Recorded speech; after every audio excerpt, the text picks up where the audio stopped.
I like to say Happy Father's Day to all the fathers. And I just wrote down a few notes, little excerpts of my life that I experienced with my dad. And one of the first things that I remember as my dad and myself having an interaction was him going to work. And I remember him getting ready to walk out the door. He had his lunchbox in his hand, and I was hanging on to his leg. I was sitting on his boot and holding on to his leg, and I was begging him not to go to work. And he was telling me pretty much that, this is what he had to do to take care of us, and that, he would be back, and that he loved us. And he went to work. That was one of my first memories I ever had of him. And then I remember he would come back home from work, and I would always check his thermos, what he used to call the spider. He would leave a little bit of coffee in his thermos, and I was getting there to drink that. One of the next memories I have of him is him saving me from falling out of the truck. I went for a ride in his old truck, and it was an old International truck. And I remember him turning the corner. I was sitting in the seat, and I remember him turning the corner, and all of a sudden that door just flew open, and the next thing I know, I was looking at the street going by. But then I felt something grab me by the seat of my pants, and my fall just stopped immediately. And then the street disappeared again, and I was back up in that seat. My dad reached over and grabbed me and kept me from falling out of that truck. The street disappeared.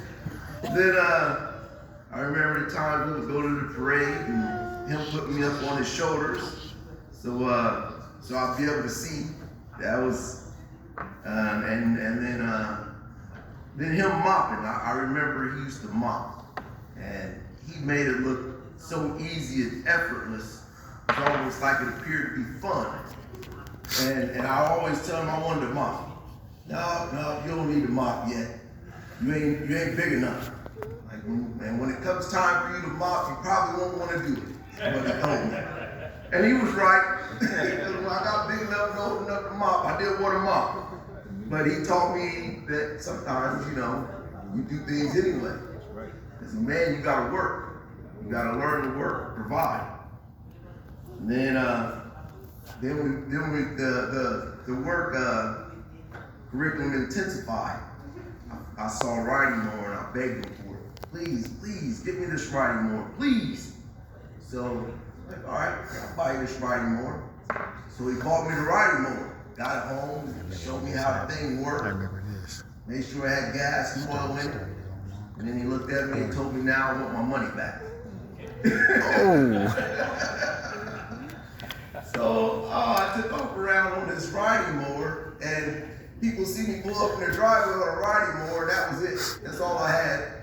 No, we don't want you cutting my grass with that riding mower. You're going to tear my yard up, And so I went back home, couldn't find nobody to let me cut their grass. Brother Bobby Woolfolk was there, and he's like, I'm gonna help you out. And he took me to Pick Printing and had some printing cards made up. And I started passing them printing, those cards that he had printed up for me, started passing those out.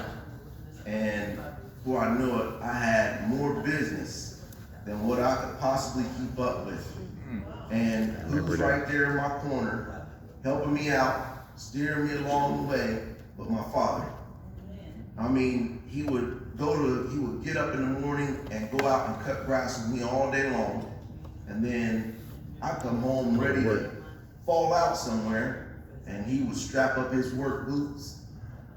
My mom would have dinner ready for him, he would eat, and off out the door he would go to work. Just continuously, consistent in it. Now, I remember my last spanking. My dad would tell me I was getting a whooping, and I'd be so afraid, pardon the expression, I would be hooting all the way up to the room.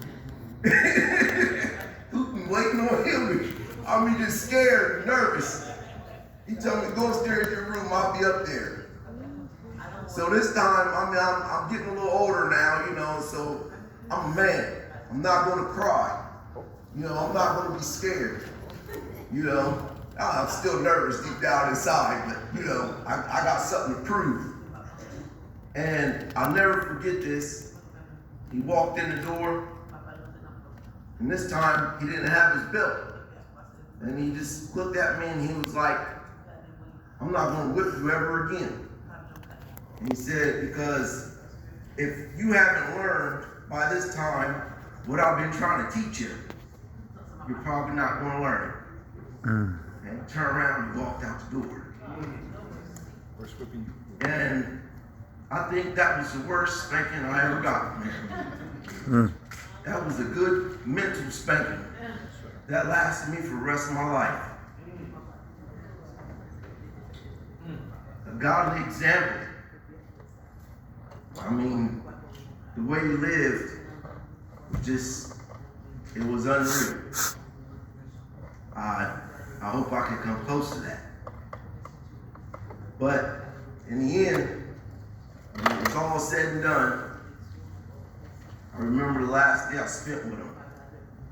And it was very similar to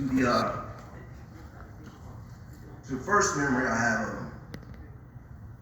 And that was me hanging on to his legs, not wanting him to go. But just like him, he had to go. And pretty much the same thing. One day I'm gonna have to go. And all of this is in preparation of that day. So that was just some excerpts of a wonderful life with a wonderful dad. You know? And I appreciate him.